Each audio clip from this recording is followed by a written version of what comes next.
I'm done with you and your boring life. I'm taking everything. And this house is sold, by the way. Enjoy what's left." The note on my kitchen counter hit me like a slap across the face. My hands trembled as I read those cruel words, scrawled in David's messy handwriting on the back of our electric bill. A wave of emotions washed over me: shock, hurt, anger. But strangely, what surfaced most was a sense of calm determination. I pulled out my phone and typed a simple response. "Saw your note. Thanks for the heads up." My name is Nina Parker, and at 36, I never imagined I'd be standing in my kitchen, reading a goodbye note from my husband of 12 years. I'm an entrepreneur who built a successful online business selling handcrafted jewelry, something David always dismissed as my little hobby. Looking back, I should have seen this coming. The signs were all there. The late nights at the office, the hushed phone calls, the way he'd quickly close his laptop whenever I walked into the room. But what David didn't know was that I wasn't as naive as he thought. 6 months ago, I noticed something odd while paying our bills. Large sums of money were being transferred out of our joint account into an account I didn't recognize. When I casually mentioned it to David, he brushed it off as business investments. That's when I knew I needed to protect myself. I may have looked like the perfect, supportive wife on the outside, but inside I was preparing for war.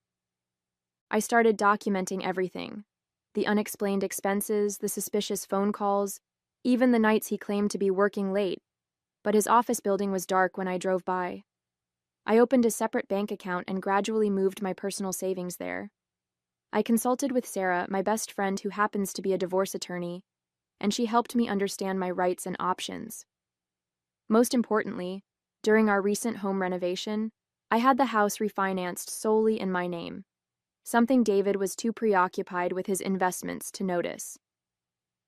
Now, standing in our kitchen, my kitchen, reading his pathetic attempt at a power play, I couldn't help but feel a slight smile tugging at my lips. David always underestimated me, treated me like I was some clueless housewife playing at running a business. He probably thought this note would destroy me, leave me broken and begging him to come back. Instead, I felt strangely liberated. The pretense was finally over. I took a deep breath, smoothed down my blouse, and pulled out my laptop. It was time to set things in motion. David wanted to play hardball? Fine. But he was about to learn that I'd been in training for this game a lot longer than he realized. The signs of David's deception had started small. Last Christmas, he gave me a silver bracelet that looked expensive, but turned out to be a cheap knockoff. I would know, having worked with fine jewelry for years. When I confronted him about it, he turned it around on me, calling me materialistic and ungrateful. That was David's way, always making me doubt myself, always twisting things to make me look like the unreasonable one. Our marriage wasn't always like this. In the early days, David supported my dreams. He helped me set up my first online store and celebrated with champagne when I made my first big sale. But as my business grew, something changed in him. Maybe it was pride, maybe it was jealousy, but he started making snide comments about my little online shop at dinner parties, acting like I was playing at being a businesswoman while he did real work at his accounting firm. I remember the day I landed a contract with a major department store chain. Instead of celebrating, David barely looked up from his phone. "That's nice, honey," he said, dismissing what was possibly the biggest achievement of my career. That night, I cried myself to sleep, but it wasn't from sadness. It was from anger. Anger at myself for letting him diminish my accomplishments, for staying quiet when he belittled me in front of our friends. The real wake-up call came 3 months ago. I was having coffee with my sister Janet, who works at the same bank David uses for his business accounts. She hesitated before telling me she'd seen something concerning: large withdrawals, suspicious transfers. "Nina," she said, gripping my hand across the table, "I think he's planning something. You need to protect yourself." That conversation changed everything. I started paying attention to details I'd been ignoring: the way David always insisted on handling our finances, despite my business background. The mysterious weekend business trips that he couldn't explain. the whispered phone conversations that ended abruptly when I entered the room. Each discovery was like a piece of a puzzle I hadn't wanted to see. I reached out to Sarah, my best friend since college, and now a successful divorce attorney. Over lunch, she listened to everything and then gave me a hard look. "Nina," she said, "you're smart, successful, and stronger than you realize. Stop playing the role he's assigned you. Start playing chess instead of checkers." So that's exactly what I did. While David thought I was busy with my little hobby, I was carefully documenting every suspicious transaction, every unexplained absence, every lie. I kept my plans quiet, maintained my routine, played the part of the trusting wife while secretly preparing for the storm I knew was coming. The day after finding David's note, I received an email from our real estate agent, Marcus. My heart skipped a beat when I saw the subject line: "Urgent, house sale documentation required." Opening it, I discovered that David had indeed tried to list our house for sale, but there was a problem. He couldn't proceed without my signature since the refinancing papers had put the house solely in my name during our renovation. I remembered that day clearly. David had been too busy to attend the meeting with the bank, casually telling me to just handle it. He'd signed a power of attorney without even reading it, assuming I would simply do what I'd always done, take care of the details while he made the important decisions. His carelessness had just become his biggest mistake. I called Marcus immediately. "I'm afraid there's been a misunderstanding," I said calmly. "I haven't authorized any sale of the property." There was an awkward pause before Marcus explained that David had been quite insistent about listing the house immediately. I could hear the discomfort in his voice as he described David's arrogant assumption that everything was already handled. Just then, my phone buzzed with a text from David. "Called the real estate agent. Sign the papers when they come. I'll give you 24 hours to pack your stuff." The contempt in his message made my blood boil, but I maintained my composure. This was the moment I'd been preparing for. I dialed Sarah's number. "It's time," I said when she answered. She understood immediately. We'd been preparing for this scenario for months, gathering evidence, documenting everything. She had already drafted the divorce papers, anticipating David's eventual move, but unlike his plans, ours were legally sound and airtight. "Remember," Sarah said, "don't respond to any more of his messages. Let him think he's in control. We'll hit him with everything at once: the protected house deed, the documented fund transfers, everything." Her confidence reinforced my resolve. This wasn't just about protecting my assets anymore. It was about standing up for myself after years of subtle manipulation and dismissal. I sat at my desk, looking at the framed photo of David and me from happier times. The smiling woman in the picture seemed like a stranger now, someone who didn't yet know her own strength. I took the frame down and placed it in a drawer. It was time to decide what to do next, and for the first time in our marriage, I was the one holding all the cards. The next morning, I received a barrage of increasingly angry texts from David. "Why isn't the house listed yet? Marcus says there's a problem with the paperwork. Stop playing games and sign the documents." Each message revealed his growing frustration as his carefully laid plans began to unravel. I was in my home office finalizing some jewelry orders when the doorbell rang. Standing on my porch was David, his face flushed with anger. This was the first time I'd seen him since finding his note, and I was surprised to feel nothing but calm determination. "What did you do?" he demanded, pushing past me into the foyer. "Marcus says I can't sell the house without your signature, but that's impossible. I handled all our financial matters." I crossed my arms, standing my ground. "Did you? Like you handled my business accounts?" My voice was steady, masking the way my heart was pounding.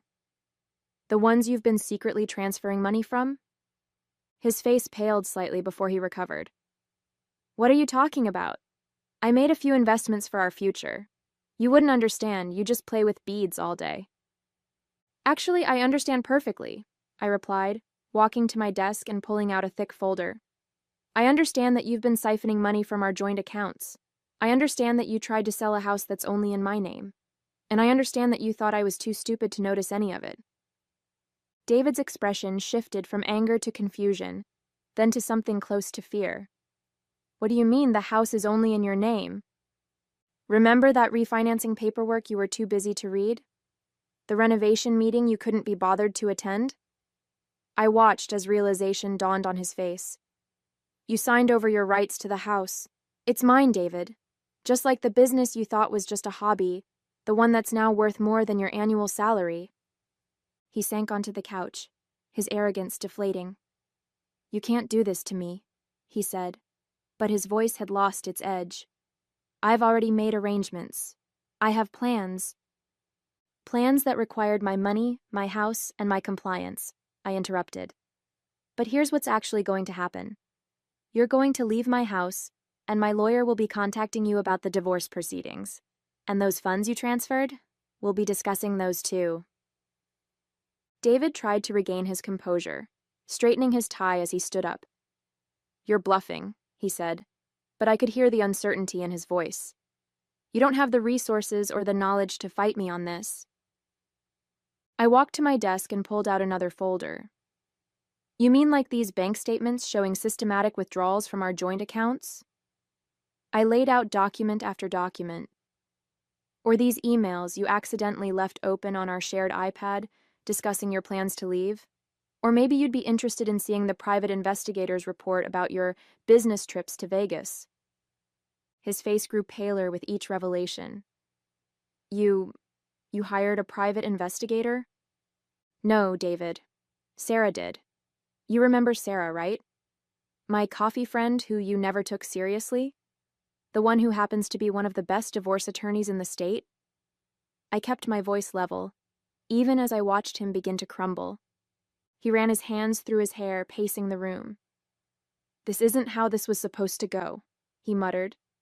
You were supposed to... What? Breakdown? Beg you to stay? Accept whatever crumbs you decided to leave me? I shook my head. That's not happening. I've already frozen our joint accounts. Legally, since I have documentation of your unauthorized withdrawals. The house isn't going anywhere, and my business, well, that was never yours to take in the first place. David's phone buzzed. He looked at it, and I could see the blood drain from his face. Your lawyer, he said weakly. She's already... Filing for divorce, yes. She's also requesting an emergency hearing about the funds you transferred. We have records of everything, David. Every transaction, every email, every lie. He slumped back onto the couch, looking defeated. I didn't think you'd fight back, he admitted. You always just went along with everything. That was your biggest mistake, I replied. You were so busy underestimating me that you never noticed I'd stopped underestimating myself. The doorbell rang again. This time it was Sarah, right on schedule. David looked up, panic finally setting in as he realized just how thoroughly he'd been outmaneuvered. You should leave now, I said firmly. Any further communication can go through our lawyers. I opened the front door, where Sarah stood with a professional smile and a briefcase full of additional documents we'd prepared. As David walked past Sarah, he looked like a shadow of the confident man who'd left that cruel note in my kitchen. Nina, please, he tried one last time. We can talk about this. Like you talked to me about selling our house? I asked. Or about draining our accounts? Sarah placed a gentle hand on my shoulder, reminding me to stay calm and focused. David's phone started ringing. It was his bank. Sarah had warned me this would happen. The moment our divorce petition was filed, it triggered an investigation into those suspicious transfers he'd made. I watched as he answered the call, his face growing increasingly distressed as he listened. What do you mean, frozen? He stammered into the phone. No, you don't understand. I need access to those accounts. He looked at me desperately, finally understanding just how thoroughly his plans had backfired. Sarah stepped forward, her voice professional but firm. Mr. Parker, I suggest you contact your own attorney. We have substantial evidence of financial misconduct, and the court takes these matters very seriously. David's legs seemed to give out, and he sank onto the front steps of what he now realized was no longer his home. Tears started streaming down his face, Not tears of remorse, I noticed, but tears of frustration and defeat. Everything he'd planned, every scheme he'd carefully laid out was crumbling around him. "I never thought," he began. "That's right," I interrupted. You never thought I'd stand up for myself. You never thought I'd be smart enough to protect myself. You never thought I'd be strong enough to walk away. That's why you left a note instead of having a real conversation. Because you never really knew me at all." As we watched him slowly walk to his car, Sarah squeezed my hand. "You did good, Nina. Really good." She'd been more than just my lawyer through all this. She'd been my rock, helping me find strength I didn't know I had. David's car disappeared around the corner, and I felt a weight lift from my shoulders. The pretense was over. No more checking bank statements in secret. No more documenting his lies. No more playing the role of the docile wife. I was free. In the weeks that followed, I threw myself into rebuilding my life. The jewelry business, which David had dismissed for so long, became my sanctuary. Orders were pouring in, and I was finally free to expand without hearing snide comments about wasting money on new equipment or materials. Sarah kept me updated on the legal proceedings. David had hired an aggressive attorney, but it didn't matter. We had documented everything meticulously. The judge was particularly interested in the paper trail of his financial misconduct. Those business investments he'd been making, they turned out to be gambling losses in Vegas and attempts to hide money in accounts I wasn't supposed to find. The house, my beautiful craftsman-style home that I'd lovingly renovated, remained mine. I redecorated slowly, erasing traces of David room by room.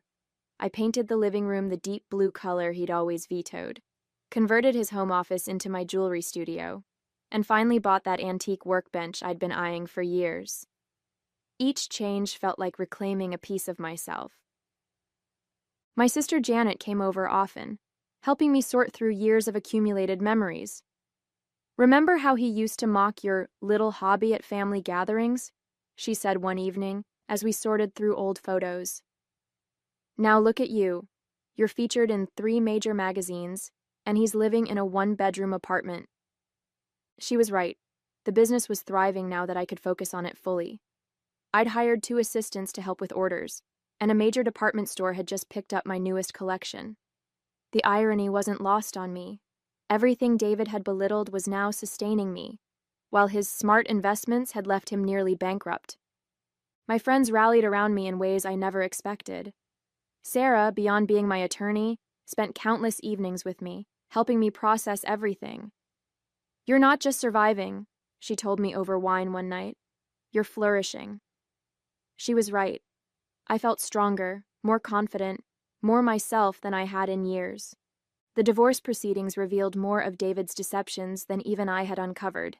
The bank's investigation found that he'd been gambling away significant sums of money for years, hiding the losses and hoping to cover them with the money he'd planned to get from selling the house.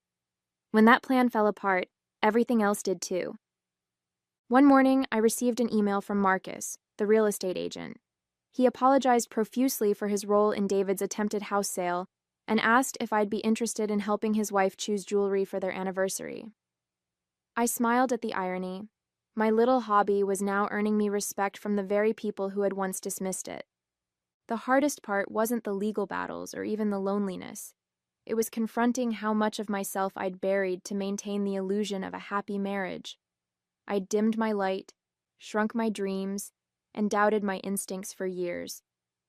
But as I sat in my studio, working on a custom piece while sunshine streamed through the windows, I realized that I was finally living life on my own terms.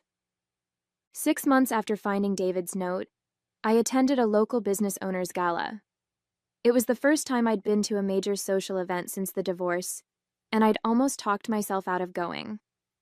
But Sarah insisted, saying it was time to rejoin the world properly. I wore a black dress that David would have called too flashy, and jewelry from my own latest collection. As I walked into the ballroom, I caught sight of my reflection in a mirror and barely recognized myself. Gone was the hesitant woman who used to check with her husband before making any decision.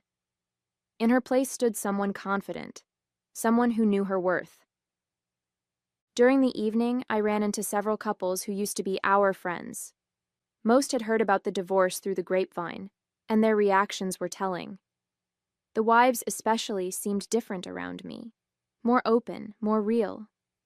One of them, Barbara, pulled me aside and confided that my story had given her the courage to look more closely at her own marriage.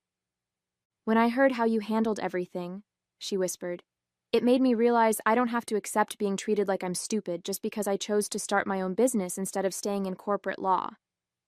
The gala was also where I first met James, a widowed artisan who crafted custom wooden jewelry boxes.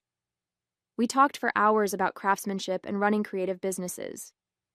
He looked at my work with genuine interest and asked intelligent questions about my techniques. Not once did he call it cute or dismiss it as a hobby.